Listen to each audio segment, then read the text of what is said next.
రవి ఒక సాధారణ సాఫ్ట్వేర్ ఉద్యోగి. వయస్సు 35 సంవత్సరాలు. తను తన భార్యతో ఒక అపార్ట్మెంట్లో జీవిస్తున్నాడు. అతనెప్పుడూ బిజీగా, టెన్షన్తో జీవితం గడుపుతున్నాడు. ఆఫీస్ పనుల ఒత్తిడి, ఇంటి బాధ్యతలు అన్నీ అతని మీదే. ప్రతిరోజులాగే తను ఆఫీస్కి బయలుదేరుతున్నాడు. కాని అతని ఆఫీస్ ఫైల్స్ కనిపించడం లేదు. అతను తన భార్యపై కోపంతో అరుస్తున్నాడు. ఆఫీస్కి ఆలస్యం అవుతుంది అనే ఆందోళనతో త్వరగా కారు తీసుకుని బయలుదేరాలి అనుకున్నాడు రవి. బయటికి వచ్చి లిఫ్ట్ని ఓపెన్ చేసే ప్రయత్నం చేశాడు. కాని ఎప్పటిలాగే అది పనిచేయడం లేదు. తను వెంటనే మెట్లు దిగి పార్కింగ్ ప్లేస్కి వెళ్లాడు. కాని అతను కారు తీసేందుకు బయటికి వచ్చేసరికి తన కారుకి అడ్డంగా ఇంకో కారు పార్క్ అయి ఉంది. అది తన కింద ఫ్లాట్లో ఉండే సురేష్ కారు. సురేష్ చాలా పొగరుబోతు. అతను అదే అపార్ట్మెంట్లో తన ఫ్యామిలీతో ఉంటున్నాడు. ఎప్పుడూ అపార్ట్మెంట్ వాళ్లతో గొడవలు పడుతూ ఉంటాడు.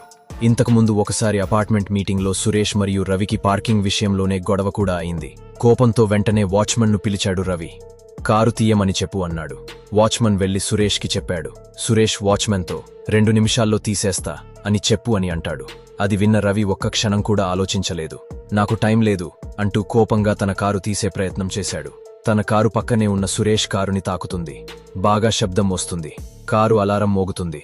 పూర్తి అపార్ట్మెంట్లోకి ఆ శబ్దం మారుమోగుతుంది. ఇంతలో సురేష్ కోపంగా బయటకు వస్తాడు. ఏం చేస్తున్నావురా నువ్వు? బుద్ధి లేదా?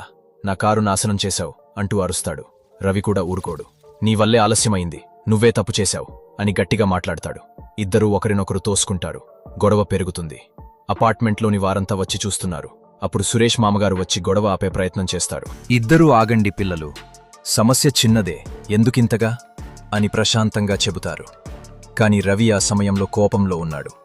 ఆవేశంతో సురేష్ మామగారిని పక్కకు గట్టిగా తోసేశాడు. ఆయన తలపక్కనున్న గోడకి తగిలింది. తడబడుతూ అక్కడికక్కడే కూలిపోతారు. అపార్ట్మెంట్ వాసులు పరుగెత్తుకుంటూ వచ్చి రవిని, సురేష్ని విరదీస్తారు. మామగారిని లేపే ప్రయత్నం చేస్తారు. కాని ఆయన అప్పటికే చనిపోయారు. ఆ విషయం తెలుసుకున్న రవి షాక్లోకి వెళ్తాడు. తన చేతులే ఒక ప్రాణాన్ని తీసినట్టు అనిపించి నిశ్చలంగా నిలబడి ఉంటాడు. తర్వాత ఏడవడం మొదలుపెడతాడు. చివరికి పోలీసులు వచ్చి రవిని అరెస్ట్ చేస్తారు. ఒక చిన్న క్షణం కోపం ఒక జీవితాన్ని మార్చేసింది. ఒక నిర్లక్ష్యమైన నిర్ణయం ఒక కుటుంబాన్ని శోకసంద్రంలోకి నెట్టింది. రవి జీవితాన్ని చీకట్లోకి తోసేసింది. కోపం ఒక్క క్షణమే ఉంటుంది, కానీ దాని ప్రభావం జీవితాంతం ఉంటుంది. మన ఆవేశం మరొకరి జీవితం అవ్వకూడదు. కాబట్టి ఈసారి కోపం వచ్చినప్పుడు ఒక క్షణం ఆలోచించి నిర్ణయం తీసుకోండి. మరిన్ని ఇలాంటి ఫిక్షనల్ కథల కోసం మా ఇంటి కథలు ఆఫీషియల్ ఛానల్ని లైక్, షేర్ మరియు సబ్స్క్రైబ్ చేయండి.